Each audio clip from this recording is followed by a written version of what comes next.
Bismillahirrahmanirrahim. Assalamualaikum warahmatullahi wabarakatuh. Doa adalah senjata seorang muslim karena merupakan pokok dari ibadah. Dengan berdoa artinya seorang muslim sadar bahwa ia tidak akan pernah bisa hidup tanpa kekuasaan Allah Ta'ala.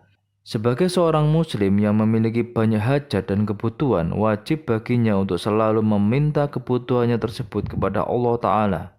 Terkabulnya sebuah doa itu tergantung kualitas doa tersebut.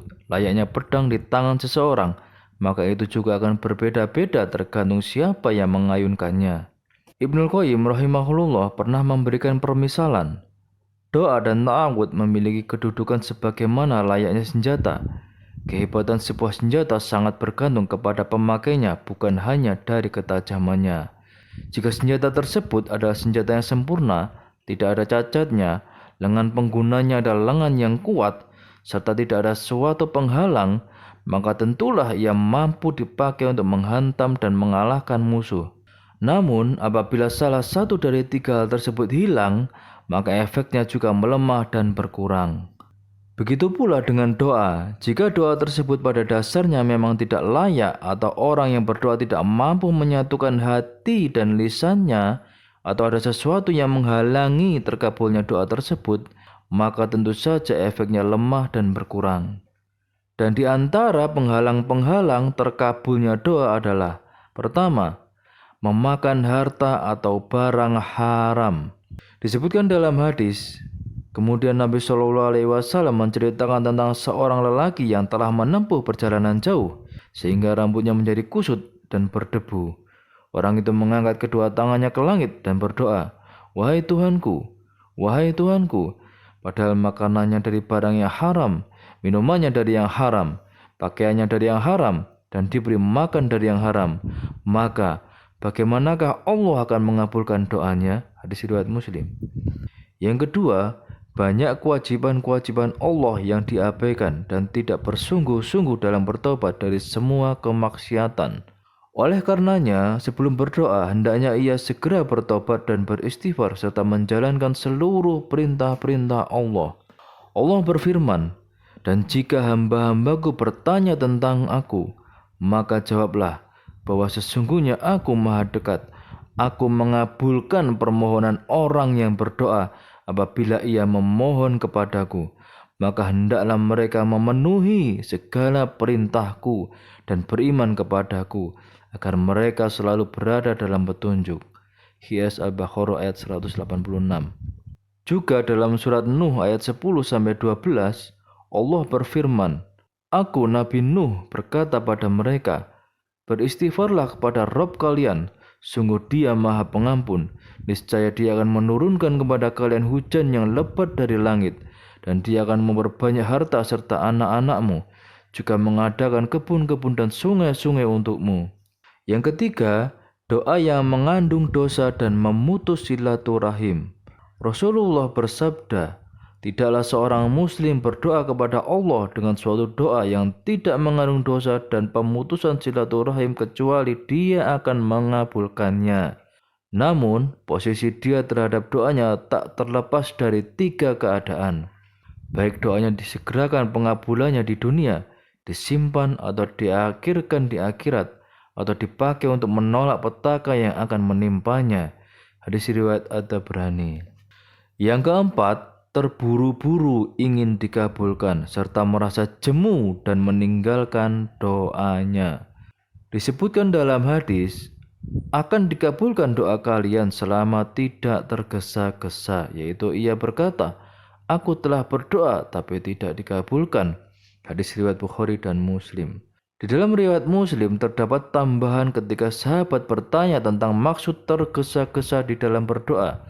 Nabi menjawab yang artinya, ia mengatakan, aku telah berdoa, tapi aku tidak melihat doa itu dikabulkan. Kemudian dia merasa jemu dan meninggalkan berdoa. Yang kelima, tidak menghadirkan hati atau lalainya hati ketika berdoa. Abu Hurairah radhiyallahu anhu, Rasulullah shallallahu alaihi wasallam bersabda, "Berdoalah kepada Allah dalam keadaan kalian yakin akan dikabulkan. Ketahuilah bahwa sungguh Allah biasanya tidak mengabulkan doa yang keluar dari hati yang tidak konsentrasi dan lalai. Hadis riwayat Tirmizi. Banyak orang yang lalai dalam berdoa atau bahkan tidak tahu isi doa yang dia ucapkan. Siapapun ingin doa dan permohonannya dikabulkan oleh Allah Ta'ala. Apalagi dia yang maha mendengar lagi maha mengabulkan doa telah menjanjikannya. Dalam firman-Nya, dan jika hamba-hambaku bertanya tentang aku, maka jawablah bahwa sesungguhnya aku maha dekat. Aku mengabulkan permohonan orang yang berdoa. Apabila ia memohon kepadaku, maka hendaklah mereka memenuhi segala perintahku dan beriman kepadaku, agar mereka selalu berada dalam petunjuk. Qiyas Al-Baqarah ayat 186. Renungkanlah firman Allah tadi. Bukankah dia menjanjikan pengabulan doa hambanya yang selalu memenuhi perintahnya, menjauhi larangannya, dan beriman kepadanya? Bagaimana mungkin dia akan memenuhi permohonan dan doa orang-orang yang selalu menentangnya dengan perbuatan maksiat dan mengkonsumsi harta haram? Sebenarnya kita sendirilah yang menghalangi terkabulnya doa kita dengan dosa dan maksiat yang kita lakukan. Sebagaimana ucapan seorang ulama terdahulu, Yahya bin Mu'adz Ar-Razi, janganlah sekali-kali kamu merasa tidak dikabulkan permohonanmu ketika kamu berdoa kepada Allah, karena sungguh kamu sendiri yang telah menutup pintu-pintu pengabulan doamu dengan dosa-dosamu. Hadis riwayat Baihaqi. Benarlah sabda Rasulullah ketika beliau menceritakan seorang laki-laki yang melakukan perjalanan panjang, rambutnya acak-acakan, tubuhnya penuh debu. Ketika lelaki itu berdoa dengan mengangkat kedua tangannya ke langit dan menyebut nama Allah, "Wahai Rob, wahai Rob."